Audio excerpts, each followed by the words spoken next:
ರವಿಯ ರಾಶಿಯಲ್ಲಿ ಹೊನ್ನ ರಶ್ಮಿಯಲ್ಲಿ ಜನಿಸಿತೊಂದು ರೋಮ.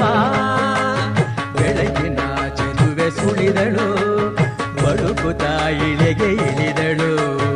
ಉಷಯ ರಂಗಿನಲ್ಲಿ ತೃಷಯ ನೋಟದಲ್ಲಿ ಕವಿಯ ಬಳಿಗೆ ಬಂದು ಪ್ರೇಮದ ನಯನ ತೆರೆದಳು, ಕಾವ್ಯದ ಒಳಗೆ ಕುಳಿತಳು. ಕಲಕಲಗೊಂಡವು ತ್ರಿಪದಿ ಪದಗಳು, ಪರವಶಗೊಂಡವು ಸಕಲ ರಸಗಳು. ಇರುಳು ಸರಿದು ಬೆಳಕು ಹರಿದು ಕನಸು ಮುಗಿದು ಮನಸ್ಸು ಚಿಗಿದು ಸನಿಗಮಪ ಪದನಿಸ ಸಂಚಾರದಲ್ಲಿ ಮೇಘ ಬಂತು ಮೇಘ, ಮೇಘ ಬಂತು ಮೇಘ, ಮೇಘ ಕಾವ್ಯದ ಮೇಘ, ಕನ್ಯಾಕವನ ಮೇಘ.